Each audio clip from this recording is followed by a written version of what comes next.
Hello everybody, here's what's coming up tonight on Now. Lawmakers vote to crack open the Marissa Kennedy files and investigate DHHS. That's really what our panel is primarily interested in, is how do we fix things and make it better. And now a number of agencies will inspect child welfare services in Maine. Local chefs try to get out of the winter slump, but 2 nor'easters during Maine Restaurant Week take a bite out of profits. I retired at the age of 50, so from that point on, life has been a party. And at what age are you living life to the fullest? This is News Center Now.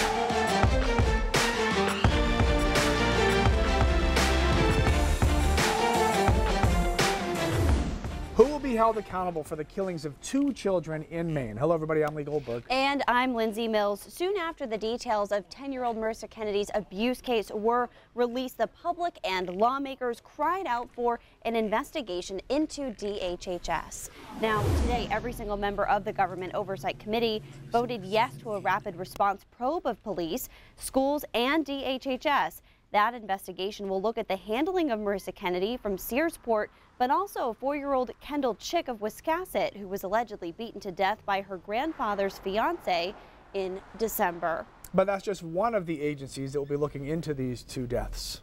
That's right, and Christina Rex joins us now. Why are so many different groups looking into the same issue? Well, Lee and Lindsay, those cases, Kendall Chick and Marissa Kennedy, they've generated special interest from other committees, but investigating cases like these is actually the everyday job of Maine's Child Death and Serious Injury Review Panel. This panel meets every month, no matter what. We spoke with the chair today to find out what the panel does, and it's not an easy job. Nobody likes to review autopsy reports and police reports and, confessions and hearing about all the awful things that people do to kids. About 20 people do the difficult work of Maine's Child Death and Serious Injury Review Panel. They're social workers, doctors, police officers, medical examiners, and all volunteers. That's really what our panel is primarily interested in, is how do we fix things and make it better. The panel meets monthly and publishes a report every 2 years about what systems could improve to prevent child deaths and injuries in our state. Some members of the legislature called for the panel to investigate after Marissa Kennedy's brutal murder. Our panel is certainly happy to take up the case when the opportunity arises, as soon as the opportunity arises. Mark Moran says that likely won't happen until the accused murderers' cases make their way through court, or if the Attorney General's office makes a special exception. He's a licensed clinical social worker at Eastern Maine Medical Center and the chair of the committee. Anytime a child dies at the hands of a caregiver, it's heart-wrenching, it's awful for the community, it's awful for the family, it's awful for everybody who hears about it. Moran says he understands the public's demand for answers about Marissa Kennedy, but that he also supports the DHHS commissioner's decision to keep the case private for now. We always have to balance what's in the public's best interest. Keeping kids safe is not just the job of the Office of Child and Family Services. It's the job of everyone. So that makes 4 agencies investigating DHHS's handling of Marissa Kennedy's case. The Office of Program Evaluation and Government Accountability, a neutral agency, is conducting a probe. Possibly the Maine Child Death and Serious Injury Review Panel, who we just heard from, the Child Welfare Services Ombudsman, another neutral investigator, and DHHS is also doing its own internal investigation. Now, just to be clear, these 4 organizations are going to be investigating how DHHS handled these cases before the deaths. The homicide investigations are completely different, you guys, and being conducted by state police, of course. All right, Christina, thank you very much for that. So this obviously brings up a question a lot of you guys are asking.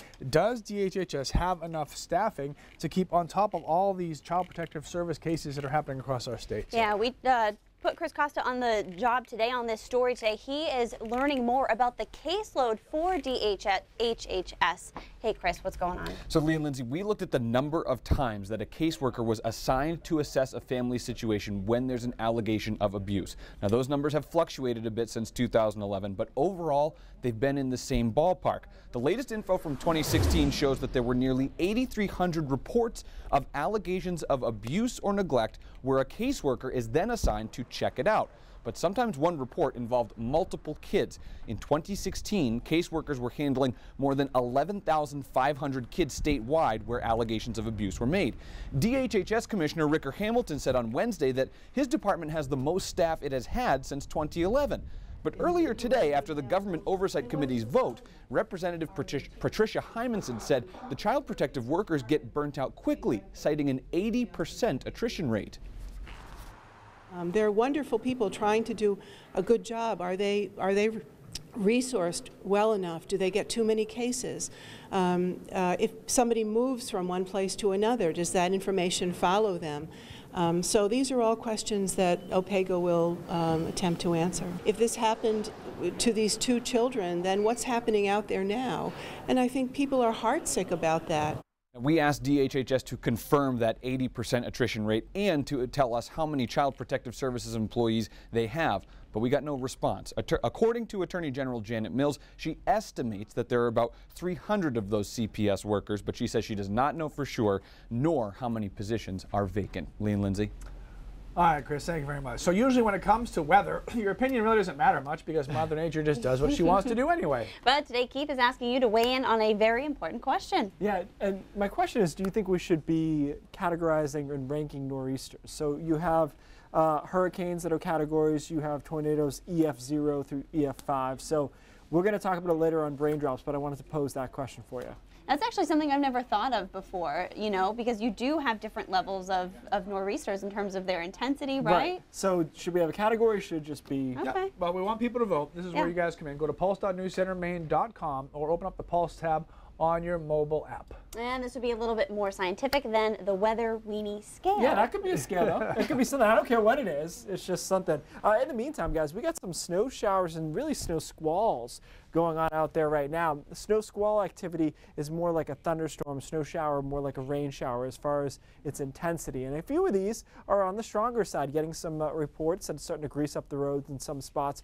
For the most part, though, these aren't doing that much damage because it is relatively mild at the very low levels of the atmosphere. So yes, snow squalls, big fat flakes out there. They'll continue for the next couple of hours. It's not just us. The entire Northeast is seeing this really convective backlash from yesterday's storm system. And that's where all the snow showers are. Look at New York. It's almost snowing over the entire state. But this is what we're watching tonight and into tomorrow. It will rotate down from the north. Temperatures right around freezing will allow some of it to stick later on tonight. So watch this shield move into Aroostook County through tonight, and by tomorrow it'll be into the mountains where they'll see a couple of inches of snow there.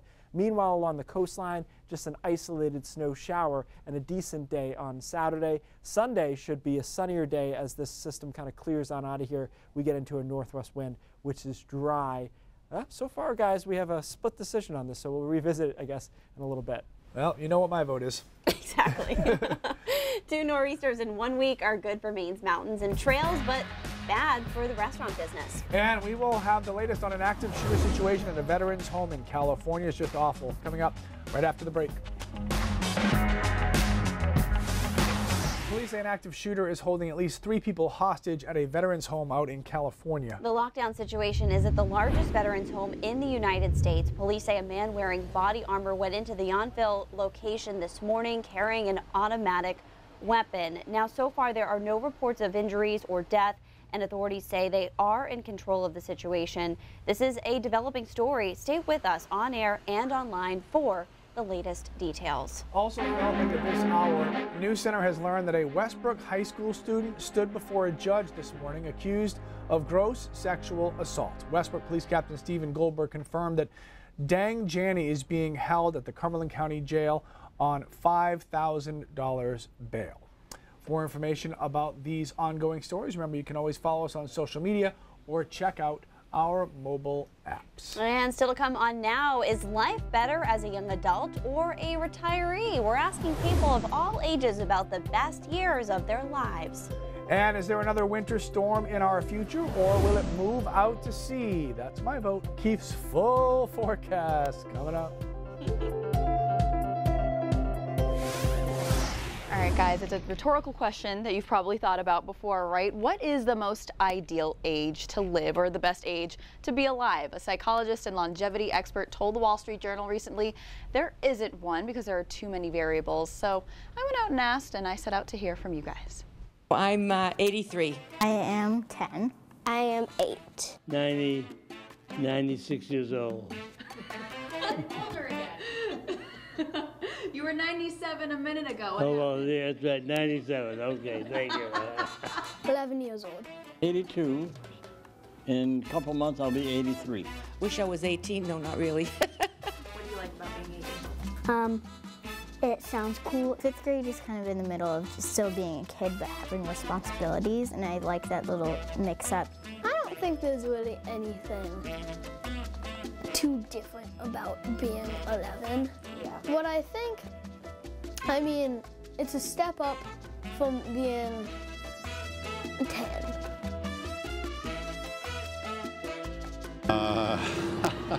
That's a good one. That's a very hard question, and I've thought about it before.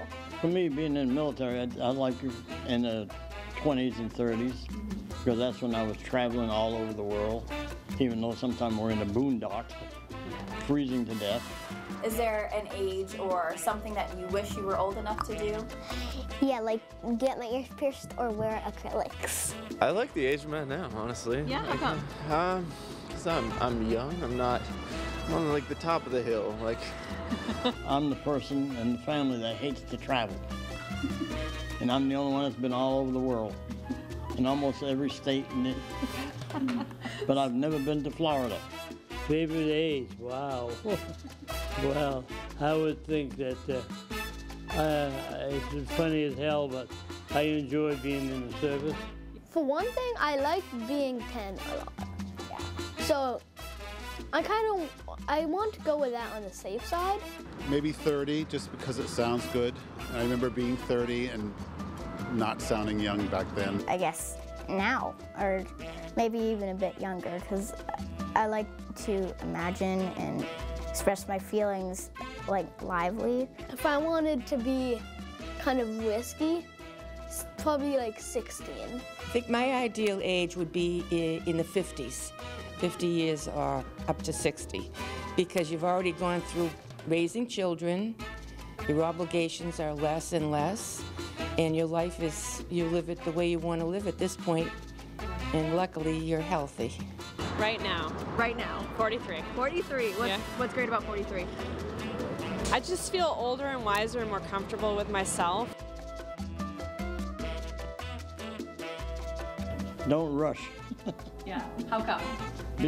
Just let the days go by day, and take what comes. I guess just try to do as well what you're doing as you can. Take one day at a time. Don't look too far ahead. Because that goes along with being as nice as you can to whoever you meet. It all works out together. Really good perspective there, for sure. And you know, as you saw, those kids are articulate, Yeah. wise beyond Right, their years, kids. kind of bananas. But let us know what you think on Facebook. Right now on Facebook Live, we posted the story to our website as well, so send us an email, whatever. I thought about it. I would say 25 was a really good year. Just like right in the middle. It's kind of People have a coasted. tendency to pick their age, don't you think, Yeah, roughly? you did. You know? Yeah, one year I mean, above that. I did. Yeah. There have been a few people that said, Yeah. you know, what my age is today is my favorite time, and I would certainly say that. As Drake would say, what a time to be alive. Who? Drake reference. Drake.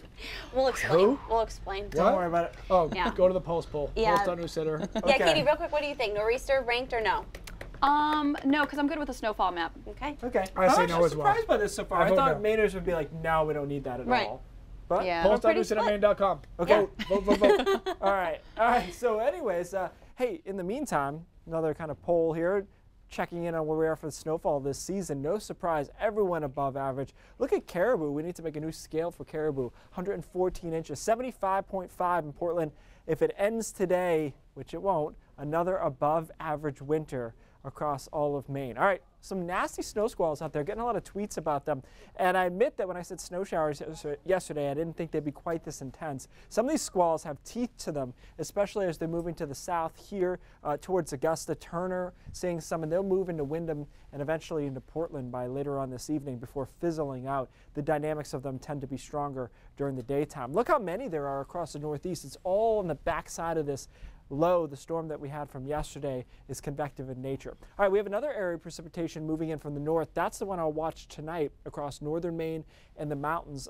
Some light snow overtaking the area. Most of us are calm tonight, temperatures in the 20s. And by tomorrow, there'll be some snow in the mountains ongoing while the rest of us deal with a couple of snow showers. But there will be accumulation there before we start clearing out on Sunday. Sunday is a good-looking day. Temperatures right around 40 degrees for most of us, and more sunshine than we're going to see on Saturday. So it's my pick, and then a nice day on Monday as well. Accumulation map much smaller than our last one, right? A coating possible pretty much everywhere, but I think really the accumulation through tomorrow is going to be to the north and then into the higher terrain as we get that little shot of precipitation to move on in. So not going to be a big deal by any stretch. All right, let's talk about Tuesday, because this storm threatened, backed off, and now it wants to threaten a little bit more. So I'm not really able to write it off yet for Tuesday night and into Wednesday. At this point, it's several hundred miles offshore, but there looks to be an inverted trough, which is an area of moisture kind of sticking out of the storm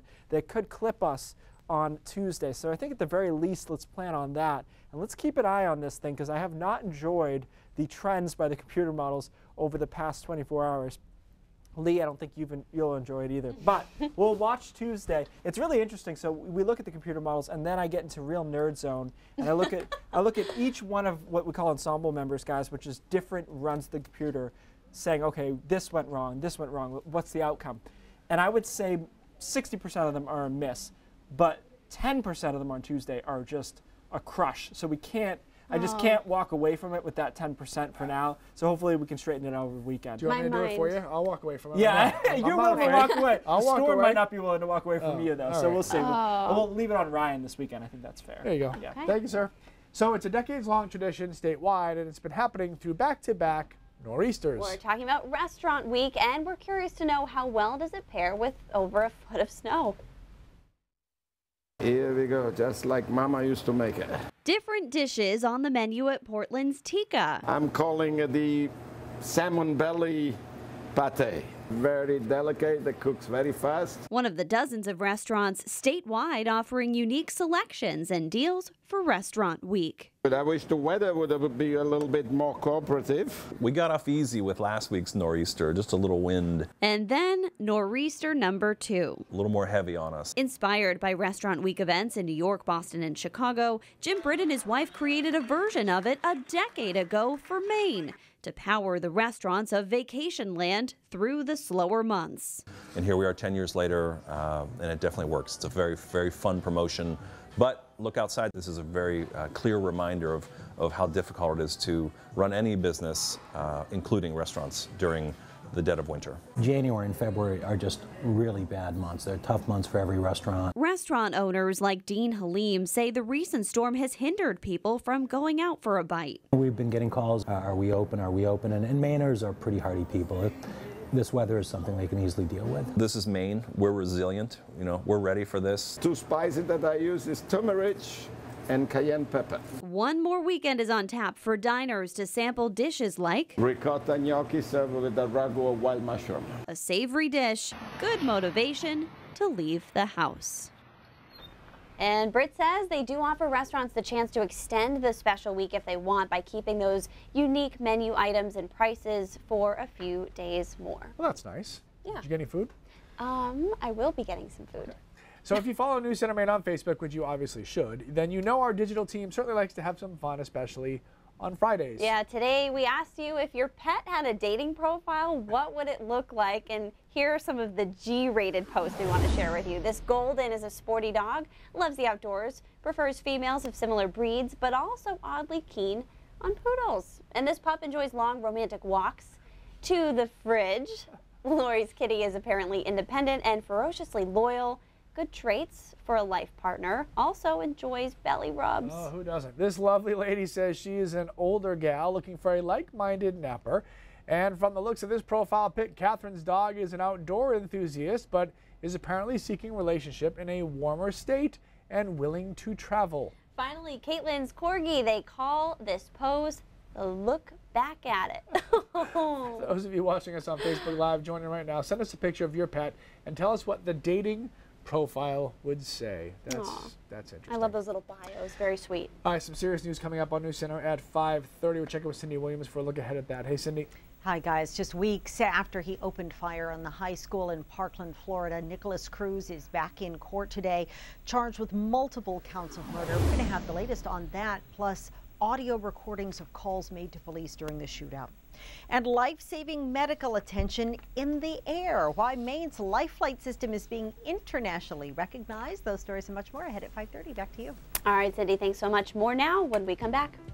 All right, welcome back, everybody. Let's take a look at our Pulse poll results right now. 57% of you say no thanks if there should be a ranking system for nor'easters. So there's been a shift in the last 10 Mainers minutes. came around for me. I knew that would happen. Well, I was. It was a grassroots effort when I started complaining about it, so I feel like the people have heard me. Yes, they have. It's a lot of power. Okay, so either way, it is an interesting thought, though, if you think about this is the hurricane Saffir-Simpson scale, and you know, it's a little easier to quantify because you're talking just about wind speeds. But you could argue there are some things here that aren't taken into account. You could, for example, have a Category 2 that came during a high astronomical tide, so a bigger storm surge. So it's not always equal all the way through. But I will say that when you get to a Cat 4 or 5, you know you're going to have catastrophic damage regardless. And so how do you do that with a nor'easter? This question, by the way, came to us from Mark E. Costa, Dr. Mark Costa, which is Coco's dad there. He has some great ideas, and he pointed out that this actually had been attempted in the early 90s. They came up with a scale.